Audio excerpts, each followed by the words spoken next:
চেয়েছেন একবার স্ত্রী সবাস করার পর ফ্রেশ না হয়ে আবার মিলিত হলে কি গুনাহ হবে? খাওয়ার সময় ছেলেদের গোপে পানি বা খাবার লাগলে তাকে হারাম হবে? দাঁত আঁকা বাঁকা সোজা করা যাবে কিনা? স্ত্রী মারা গেলে স্বামী গোসল করাতে পারবে? আর কি কি করণীয় আছে স্বামীর জন্য? নারীরা উচ্চ আওয়াজে কোরআন তেলাওয়াত করতে পারবেন কি না? যাদের অল্প দাড়ি তাদের চাপ দাড়ি উঠানোর জন্য কি ওষুধ ব্যবহার করা যাবে? টয়লেটে থাকা অবস্থায় যদি আজান শুরু হয় তখন কি আজান উত্তর দিতে পারি? টাক মাথায় চুল লাগানো যাবে কিনা? মাঝে মাঝে প্রস্রাবের পর পিচ্ছিল তরল জাতীয় কিছু গেলে কি শরীর বা কাপড় নাপাক হবে? মহিলারা যদি অজু করা অবস্থায় কোনো পুরুষ দেখে ফেলে তাহলে কি অজু থাকবে? বাজনা ছাড়া নুপুর পরা যাবে কিনা? হাতে তালি দেওয়া কি জায়েজ আছে? অনেকে বলে হারাম। এটা ইসলামের বিধান কি? কন্যা সন্তানকে কত বছর বয়স পর্যন্ত মায়ের বুকের দুধ পান করা যায়? মেয়েদের কি পশু পাখি জবাই করা জায়েজ আছে? চলি আমরা প্রশ্ন উত্তর দেওয়ার পর্বে। আমি বাপ্পি জানতে চেয়েছেন, আমি টয়লেটে থাকা অবস্থায় যদি আজান শুরু হয় তখন কি আজান উত্তর দিতে পারি? না ভাই, আপনি অপেক্ষা করবেন, বের হয়ে আজান উত্তর দিয়ে দিবেন। আফরিন সুলতান জান্নাত আপনি জানতে চেয়েছেন বাজনা ছাড়া নুপুর পরা যাবে কিনা? জীবন আপনি নুপুর পড়তে পারেন যদি সেটাতে বাজনা না থাকে এবং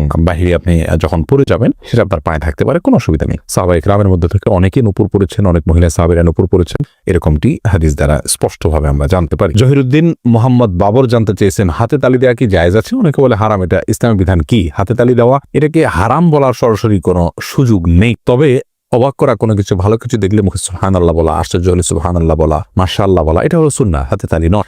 কিন্তু কেউ হাতে তালি দেন তাহলে সেক্ষেত্রে হারাম হয়ে যাবে, এটা মোটেও সঠিক নয়। MS আল মামুন জানতে চেয়েছেন কন্যা সন্তানকে কত বছর বয়স পর্যন্ত মায়ের বুকের দুধ পান করানো যায়? কন্যা এবং ছেলে সন্তান সবার জন্য একই বিধান, 2 বছর পান করাবেন। ইমাম আবু হানিফার মতে তার বেশি পান করানো জায়েজ নাই। অন্যান্য ইমামদের অনেকের মতে জায়েজ আছে, যেহেতু কোনো নিষেধাজ্ঞা নেই। যেহেতু আল্লাহ কোরআন কারিমে হাওলাইনে কামেলাইনি বলেছেন, লিমান ওই আরাদা আন ইউতিম্মা রাদাআহ, যে ব্যক্তি দুধ পান করার সময় পূর্ণাঙ্গতায় পৌঁছাতে পান তিনি 2 বছর করাবেন। আল্লাহ তাআলা পরিষ্কার বলেছেন এই জন্য 2 বছর করানো জায়েজ আছে। সায়েন্টিফিকলি বিষয়টা প্রমাণিত যে পরে আর মায়ের বুকের দুধে কোনো উপকারিতা বাচ্চার জন্য থাকে না, এই জন্য 2 বছর পান করাবেন, ছেলে হোক মেয়ে হোক, যে মানে উভয় ক্ষেত্রে। খালেদা আক্তার জানতেছেন মেয়েরা পর্দা না করলে মা বাবার কবরে কি আযাব হবে? মা বাবার যদি সেখানে কোনো দায় থাকে, ত্রুটি থাকে, তাহলে সেক্ষেত্রে তাদের আযাব হতে পারে। কিন্তু মা বাবা যদি তাদেরকে সঠিক পথের দিশা দিয়ে থাকেন, বুঝিয়ে থাকেন, দায়িত্ব পালন করে থাকেন, তাহলে সেক্ষেত্রে তাদের দায়ভার তারা শুধু সন্তানরাই বহন করবে, মা বাবার কোনো কিছু দায়ভার চাপানো হবে না। আল্লাহ বলেছেন লা তাযরু ওয়াজরাতুন উযরা উখরা, কারোর দায়ভার অন্য কেউ বহন করবে না। লাইসা লিল ইনসানি ইল্লা মা সাআ, প্রত্যেকে যা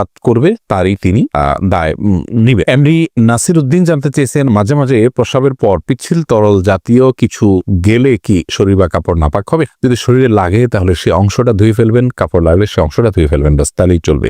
নাপাক হবে যেটুকু লাগবে সেটুকু জায়গা। আব্দুল মুমিন জানতে চেয়েছে মহিলারা যদি অজু করা অবস্থায় কোনো পুরুষ দেখে ফেলে তাহলে কি অজু থাকবে? দেখুন ভাই আব্দুল মুমিন, অজু করা অবস্থায় কোনো পুরুষ দেখলে অজু ভাঙবে এমন নয়, তবে সেটা যদি ইচ্ছাকৃত দেখেন তাহলে গুনাহ হবে, অনিচ্ছাকৃত হলে গুনাহও হবে না। কিন্তু এই দেখার সাথে অজু ভাঙার কোনো সম্পর্ক না, অজু থাকবে। এসেছে হেলাল খান জানতে চেয়েছেন অজু করার সময় দাঁত থেকে রক্ত বের হলে কি অজু হবে? দাঁত থেকে যদি রক্ত বেশি বের হয়ে যায়, বের হতে থাকে, যার ফলে আপনার থুথু লাল হয়ে যায় এবং লালচে ভাব বেশি থাকে থুতুর মধ্যে, তাহলে সেক্ষেত্রে আপনার অজু হবে না। আর যদি লালচে ভাব কম থাকে, হালকা হলুদ হয়, তাহলে সেক্ষেত্রে অজু হয়ে যাবে। আমান্না ইসলাম সেতু আপনি জানতে চেয়েছেন মেয়েদের কি পশু পাখি জবাই করা জায়েজ আছে? বোন, অবশ্যই জায়েজ আছে।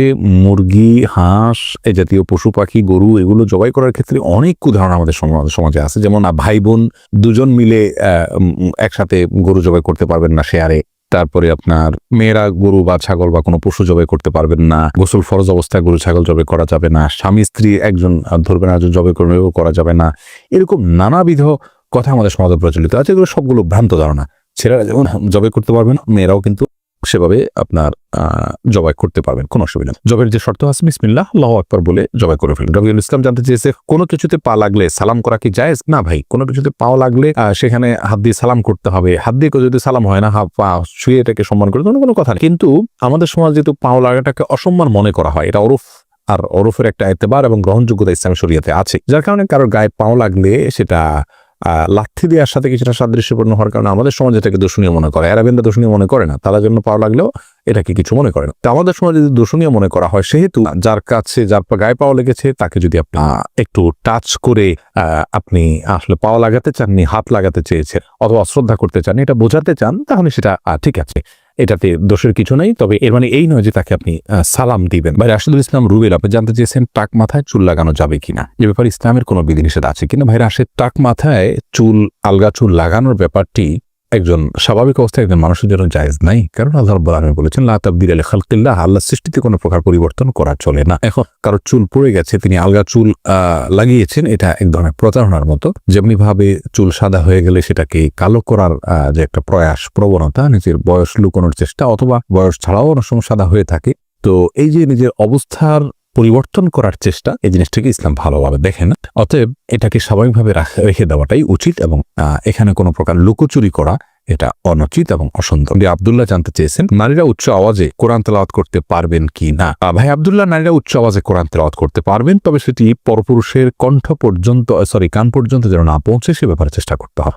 নিজের বাসায় করতে পারেন, নিজের ঠিকানায় করতে পারেন। নিজের ঠিকানায় যদি বাসায় যদি দেবর থাকে, অন্য কেউ থাকেন, তাহলে তাদের কান পর্যন্ত যেন আওয়াজটি না যায় সে ব্যাপারে তাকে সচেতন থাকতে হবে। কারণ কোরআন তেলাওয়াতের ক্ষেত্রে কণ্ঠের মধ্যে কোমলতা সৃষ্টি করতে হয়, সৌন্দর্য সৃষ্টি করে তেলাওয়াত করা হলো তেলাওয়াতের আদব। আর সে আদব রক্ষা করতে গিয়ে যেন তিনি কোমল কণ্ঠে, সুন্দর কণ্ঠে পড়তে যাবেন, সেটি পরপুরুষের মনের মধ্যে বাজে চিন্তা আসার কারণ হতে পারে। সেই জায়গা থেকে তিনি জোরে পড়বেন, যদি একাকী থাকেন বা কেউ না শুনে। আর যদি কেউ শোনার মতো থাকে তাহলে তার কান পর্যন্ত যেন না যায় সেভাবে তিনি তেলাওয়াত করবেন ইনশাআল্লাহ। ফাহিম, আপনি জানতে চেয়েছেন স্ত্রী মারা গেলে স্বামী গোসল করাতে পারবে আর কি কি করণীয় আছে স্বামীর জন্য। দেখুন, স্ত্রী মারা গেলে স্বামী গোসল দিতে পারবেন কি না, এই বিষয়টি ওলামায়ে কেরাম এবং ইমামগণের মধ্যে মত পার্থক্য আছে। ইমাম আবু হানিফা রাহিমাহুল্লাহর মত হলো যে স্ত্রী মারা গেলে স্বামী তাকে গোসল দিতে পারবেন না। তার কারণ হলো তিনি মনে করেন মৃত্যুর সঙ্গে সঙ্গে বৈবাহিক সম্পর্কটা আর থাকে না, ছিন্ন হয়ে যায়, যার কারণে তারা মাহরামের মতো হয়ে যান। এখানে অন্য কোনো মেয়েরা গোসল দিবেন।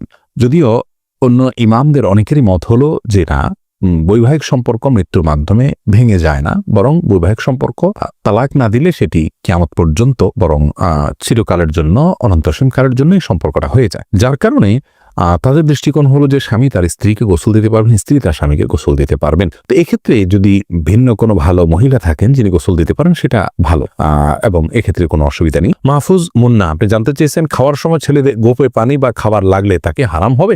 না, এমন কোনো কথা নেই। গোপে পানি বা খাবার লাগলে হারাম হয়ে যাবে, এটা জায়েজ নাই। এমনি লিটন হোসেন জানতে চেয়েছেন দাঁত আঁকাবাঁকা সোজা করা যাবে কিনা? হ্যাঁ, যাবে, কোনো অসুবিধা নেই। আঁকাবাঁকা দাঁতকে সোজা করাতে কোনো অসুবিধা নেই, এটা খুবই সাধারণ একটি বিষয়, অনেকে করে থাকেন আজকাল, অসুবিধা নেই ইনশাআল্লাহ। জুনায়েদ, আপনি জানতে চেয়েছেন যাদের অল্প দাড়ি তাদের চাপ দাড়ি উঠানোর জন্য কি ঔষধ ব্যবহার করা যাবে? ভাই সাইদ জুনায়েদ, ঔষধ ব্যবহার করে দাড়ি উঠানো এটা যদি স্বাস্থ্যের জন্য ক্ষতিকর হয়, ক্ষতিকর হওয়ার কথা স্বাভাবিকভাবে, যদি ক্ষতিকর হয় তাহলে কিন্তু এটা করা জায়েজ নাই। আল্লাহ রাব্বুল আলামিন বলেছেন ওয়ালা তালকু বিআইদিকুম ইলা তাহলুকা, তোমরা নিজেদেরকে ধ্বংসের দিকে, ক্ষতির দিকে ঠেলে দিও না। অতএব এমন কোনো ঔষধ ব্যবহার করা যাবে না যে ঔষধ ব্যবহার করলে আমাদের ক্ষতি হতে পারে। আর যদি কোনো প্রকার ক্ষতি না হয় তাহলে সেক্ষেত্রে দাড়ি গজানোর জন্য তিনি যদি কোনো মেডিসিন ইউজ করেন, করতে পারেন, কোনো অসুবিধা নেই। তবে মনে রাখা উচিত আল্লাহ রাব্বুল আলামিন তাকে যেভাবে সৃষ্টি করেছেন সেটার উপরে সন্তুষ্ট থাকা, এটার মধ্যেই কল্যাণ নিহিত আছে। চাপদাড়ি বা গালভর্তি দাড়ি হলে অনেক সুন্দর দেখা যাবে, সন্দেহ নাই, কিন্তু আল্লাহ রাব্বুল আলামিন আমাকে যেভাবে সৃষ্টি করেছেন, আল্লাহর এই ফয়সালায় সন্তুষ্ট হয়ে যাওয়া, এটার ভেতরেও কিন্তু এক ধরনের তৃপ্তি আছে, এর মধ্যে এক ধরনের শান্তি আছে। এজন্য এই ধরনের পথগুলো অবলম্বন না করা ভালো।